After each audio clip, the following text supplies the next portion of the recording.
Welcome to episode 62 of UAB Green and Told. Original air date Monday, January 3rd, 2022. This podcast gives us an opportunity to share stories from members of the UAB community.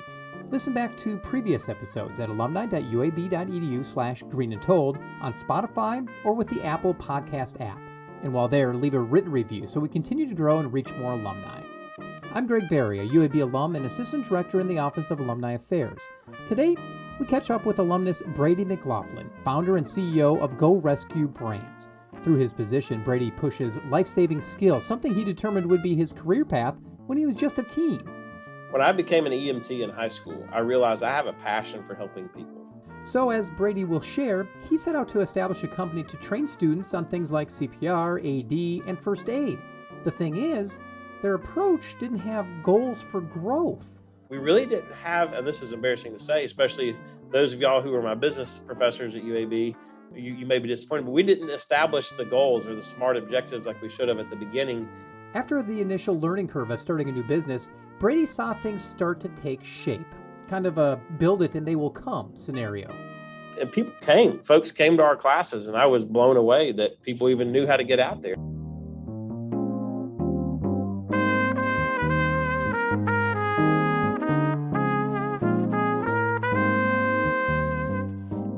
Like many boys growing up, Brady McLaughlin was fascinated with red and blue lights. He wanted to be a cop or a firefighter. While his career path would change as he grew, it didn't alter much from his days of being a beach brat in South Alabama. You know, it's funny if you call it that. You know, when I was one of my first full-time jobs was a beach patrol officer for the Fairhope Police Department, and I did nothing but focus on patrolling the Fairhope Beach, which really isn't like compared to a Gulf Shores beach or Orange Beach beach. I got so accustomed to being down by the water that I became more and more interested in being skiing and in the mountains, the complete opposite end of it. So yeah, I guess if you're inundated with it, it becomes normal and familiar to you. So, but yes, you can call me that. So as a kid, what were you like? What did you enjoy doing? This is funny. So sometimes, and Greg, you may have had this experience, maybe not, but sometimes if you're 3 or 4 or 5 years old, you have the stage where you're infatuated with red and blue lights and sirens. Well, I never really grew out of that stage, and that's what I was like. So I was always focused on what could I do to further my pursuits of being in public safety. And so I did Boy Scouts. I jumped on the swim team. I was a soccer referee. I started a police and fire explorers post, and I really enjoyed the public service side. In fact, my parents would take me on fire calls to the volunteer fire department when there were calls that I could go to, or if I could ride my bike to them, I would. But that's the kind of kid I was. I had no interest in ever getting married or having kids or anything. In fact, my goal in life was to be on the Presidential Protection Detail of the United States Secret Service. That was my goal. So, and a lot has changed since then. But that's who I was as a kid. I was really focused on, let's get done with school, let's move past all this and get into the workforce. You say a lot has changed, but not really has because of where your career path went. Did you ever think when you were a kid that you'd actually be in the public safety field? Yeah, I kind of got to fulfill my dream. I never thought that, though, that by way of the academic pursuits at UAB, that I would be where I am today. And it's been very fun and very challenging at the same time. And now I'm kind of on the support side more of the public safety than the response side. And it's been a lot of fun. So how did you set yourself up as a high schooler for success, considering this is the career path you wanted to take? My whole approach to everything in life is a holistic approach. Let's look at everything about the person, about the candidate, about, if you're trying to apply for something.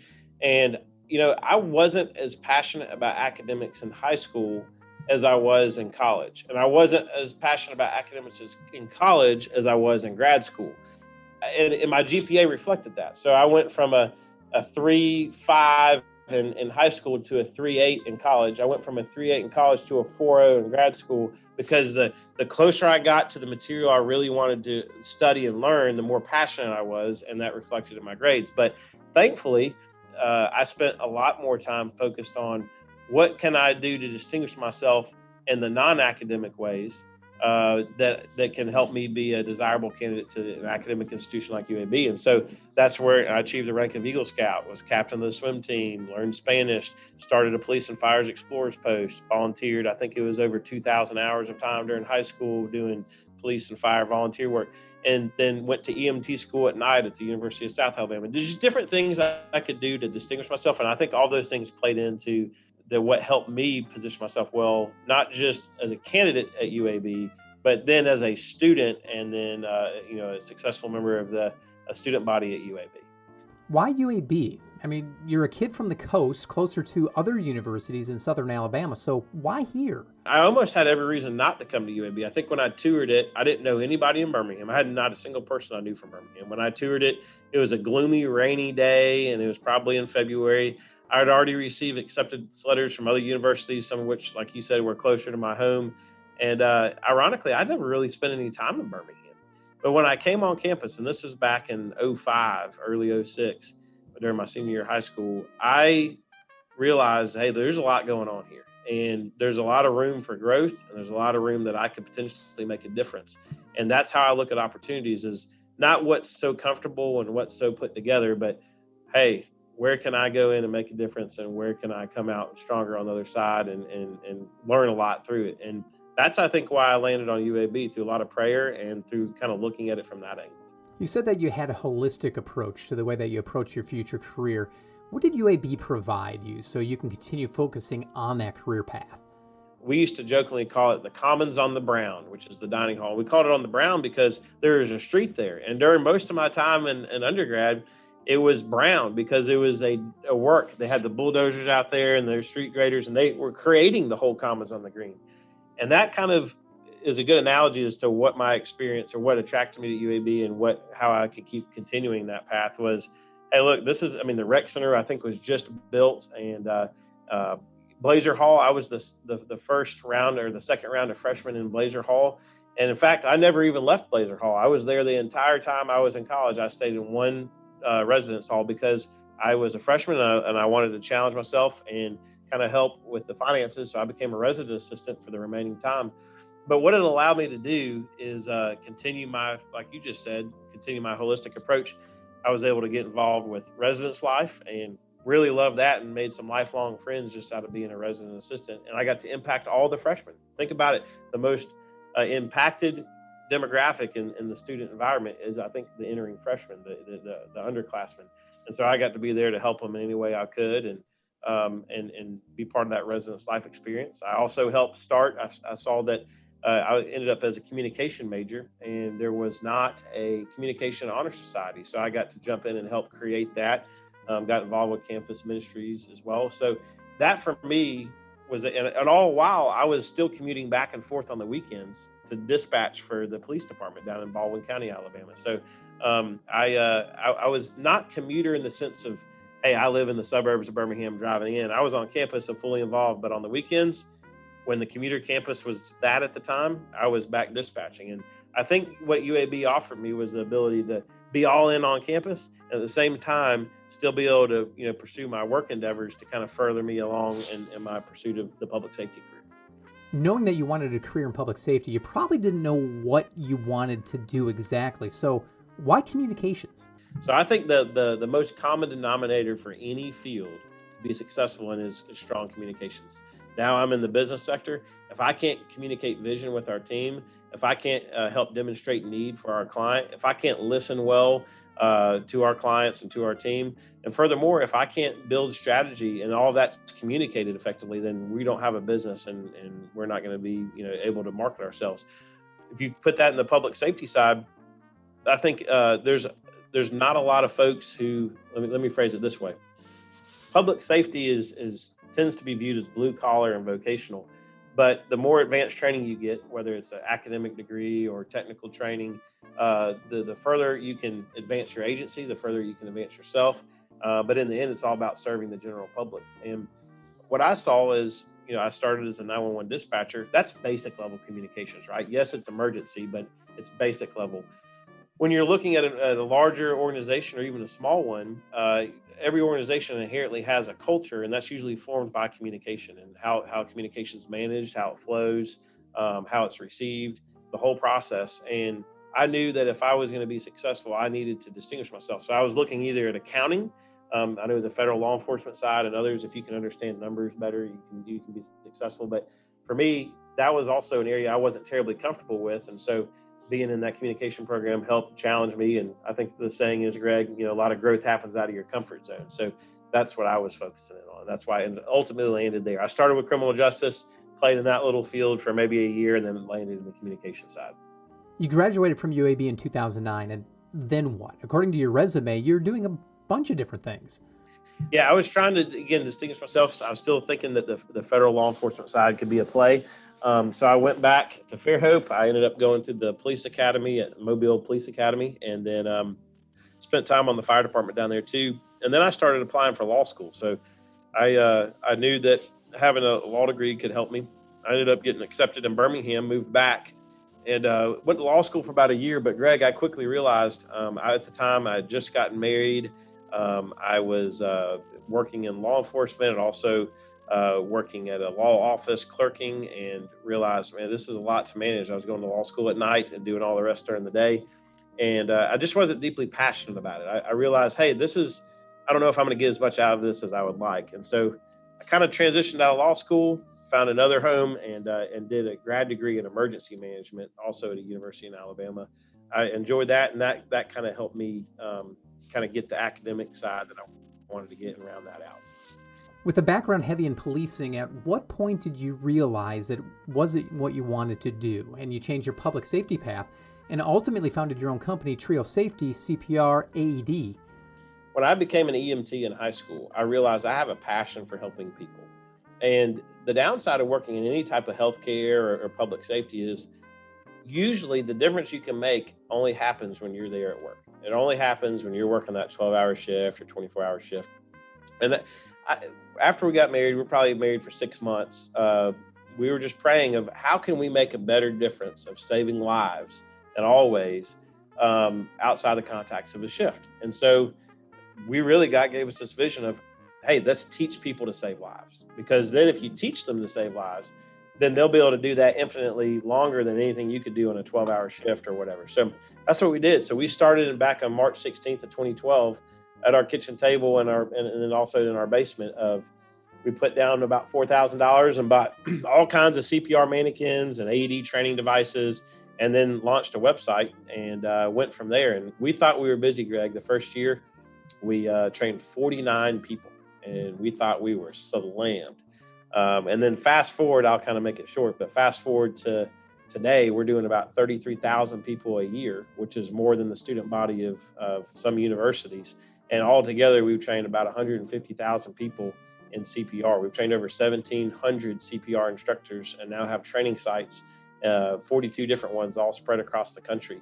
So it's been a whirlwind to watch how just CPR training, something that many people at UAB go through, whether it's you're going through to be exercise science or exercise physiology, or whether it's nursing or you're on a pre-med path or you're trying to go to PA school, whatever that looks like. So many people have to get certified, but they just don't think about the logistics that go into it. And so it's been fascinating for us to kind of get in that industry and make a difference. That first year, you said you trained fewer than 49 individuals. You stated that you're a goal-oriented person and you wanted the company to grow. Did you ever think you'd get to a point where you're training 30,000 people a year? Not at all. Never thought that. I never, now that we start realizing there's so many people who need it, I mean, foster parents to ER doctors and babysitters and everybody in between, they all have to be trained in CPR and be certified. So no, I never thought we would be as big as we are. But one of the things that's worked well for us is we only move when we're able to. We only jump on opportunities when we're able to underpromise and overperform, and we're very cognizant of that. And so as we looked at goals, we really didn't have, and this is embarrassing to say, especially those of y'all who are my business professors at UAB, you may be disappointed, but we didn't establish the goals or the SMART objectives like we should have at the beginning. We just set up shop and business started coming in. The word of mouth was really growing. So we didn't intentionally focus on the growth through the goals side of it at the beginning. We just tried to make sure that the student experience was easy, engaging, and effective, so that once someone left a 2 or 3 or 4 hour class with us, that they could leave, and then 6 months, 8 months down the road, someone collapses in front of them, that they're able to instantly recall what they learned with us so that they can turn it into some type of a resuscitation attempt. And that's what we focused on. So our goals are more internal driven of how do people experience us and engage with us, and how easy is that process? How quickly can we support them? And then from there we realized, oh wow, we really are growing. This is crazy. We're real. We're a business. What did UAB provide you to help lay the foundation for Trio Safety and Go Rescue brands? UAB afforded me some unique opportunities. I'm going to hone in on the residence life position. So I was a freshman. I had no ties to Birmingham. I didn't have any hooks, if you call it. Like, I don't know anybody in Birmingham, had no connections here or anything like that. And UAB, what I loved about it, at least for me, was a merit system. So I applied to be a resident assistant, and based on my qualifications and my interest and passion in interviews, I got selected. And for me, it seemed like a pretty competitive process. A lot of people wanted to be in the residence life system and help serve in the residence halls and mentor and be involved. And so that was really significant for me. And I think because I was afforded as an RA and a member of residence life, the ability to kind of make some, have some input in how that looked. And so I really pushed CPR training even then. And in fact, I ended up bringing in a CPR company to train us. Fast forward about 7 or 8 years, I ended up reconnecting with the guy who trained us, and he ended up being a really pivotal instructor with us. Additionally, I ended up meeting a guy from Birmingham Fire who, fast forward, ended up being a battalion chief who trained me when I became a firefighter there. But where I'm going with that is the relationships and the I guess professionalism that I learned at UAB from having to interact with so many different players, whether it was on the residence life side, whether it was on the academia side. I was a teaching assistant for a graduate professor, and I was an undergrad. That's kind of unheard of. And I was able to start a Communications Honor Society. All of that helped kind of pave the way for me by helping me give me life skills. And you can't learn those everywhere. You have to be, in a situation to learn them. You have to have contextual learning. And outside the classroom, I think obviously the academic degree is extremely well respected and the academic rigor is all there. But I think those unique experiences that I only would have received by going through them is really what helped me be who I am today and get our company to where we are today. We talked about having fewer than 50 people when you trained that first year. So how has the business grown since then? So we started out of our basement, and it was just myself and my wife. She was the CEO and I was the COO and did everything else. And we really just focused on how can we make ourselves available to the community and how can we, reach the community through classes, et cetera. So where we started was, hey, where can we find a brick and mortar office? We found one at the Bessemer Airport. Number one, I didn't even know Bessemer had an airport, much less an office space. So we were in a hangar above one of the, office above one of the hangars, excuse me, and folks came to our classes, and I was blown away that people even knew how to get out there. And so we did that for a couple of years. We moved to Homewood, found an office right on Red Mountain, and stayed there for 3 more years. And then found another office in Homewood. We kind of stayed around the Birmingham, Homewood area and stayed there for a few more years. And so over time, we started adding more staff instructors. But in 2015, it was kind of a pivotal year. I just finished working as a police chief at Tannehill State Park and Briarfield State Parks.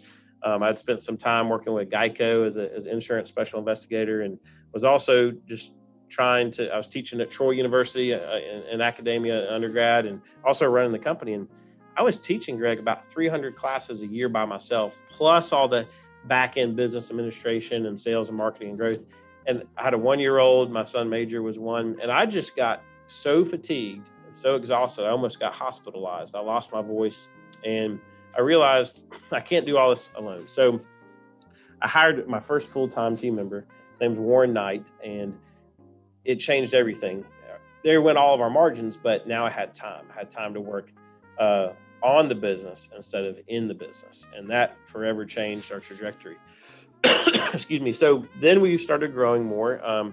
We went to 3 full-time folks, myself and my wife included, and then more contract instructors. And then in 2017, this is what I think radically changed the company. I got introduced to a gentleman 40 years my senior who had been in the industry for about 50 years.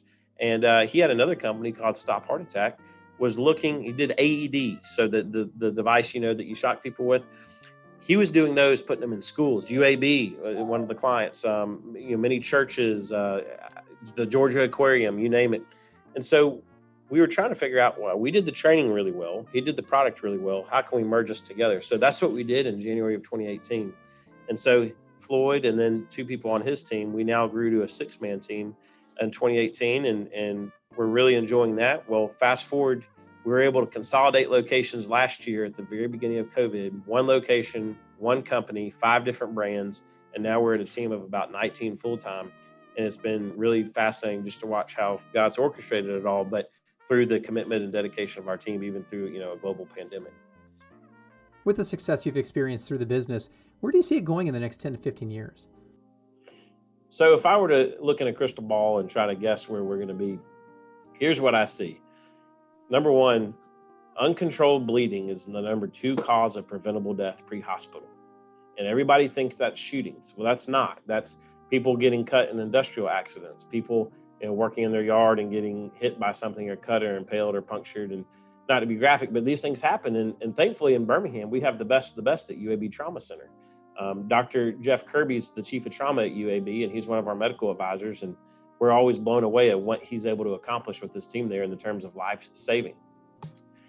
We have a brand called Bleeding Control Kits, and we're putting more and more bleeding control kits with tourniquets and stuff in schools and public utilities and their power trucks and gas trucks and all over the place. And people are using them for home use. I think we're going to grow a lot more there. I think in 10 years, I would love to see the home market proliferated with more CPR training and actual AEDs. A lot of people don't know this, Greg, but out of all the sudden cardiac arrests that happen every year outside of the hospital, it's about 400,000 of them. About 75 to 80% of them happen in the homes. Well, AEDs aren't located in the home, and these are automated external defibrillators. They're usually located in parks and schools and churches and businesses and libraries and all these places, but they're not in the homes. Less than 0.5% of homes have AEDs. If we can proliferate the homes and put AEDs in the homes, now we're going to start seeing an uptick in survival rate. And we're talking from maybe 6 to 10% of people surviving to 30 to 40% of people surviving from sudden cardiac arrest in the homes if they have the AED. And the AED is really the power of the paramedic. It's the same device that the paramedic's going to bring, and it costs less than a brand new iPhone does. So I don't really understand why people aren't prioritizing that. I know it's great to have the newest iPhone, but especially if you're medically indicated, if you can get an AED in your home or one in your community, it literally will save lives. And it's amazing when it works. And they're just intuitive devices. So I can see us doing more of that. We just recently rolled out through a federal grant with the University of Alabama to help 27 different ambulances in West Alabama have real-time telecommunication with local hospitals over there to help transmit patient data and help with COVID-safe protocols and still give better quality of care and the whole West Alabama. So we've been helping with these advanced life support devices through Rusty on our team and others. But I see us really doing exactly what we're doing. Our vision is very, very clear to deliver exceptional life-saving solutions. So the more we can, penetrate these areas that don't have them, I think we're just going to be doing more of that in 10 years.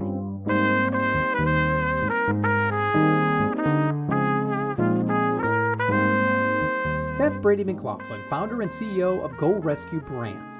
Brady earned his BA in Communication Studies from the College of Arts and Sciences in 2009. Passionate about his work, he's also passionate about UAB and has a good idea of what it means to be a Blazer. To me, when I call myself a Blazer, I'm a reflection of my experience at the university. I'm also a product of the university. And for the rest of my life, I will have that diploma, but more importantly, I'll have the experience. And then people will look at me as a product of UAB. And so, not to be too serious, but that's a big mantle people carry. And you're a representative of UAB for the rest of your life, even though you may not be on staff, even though you may not be involved with the Alumni Society, even though you may not be on whatever, you are UAB.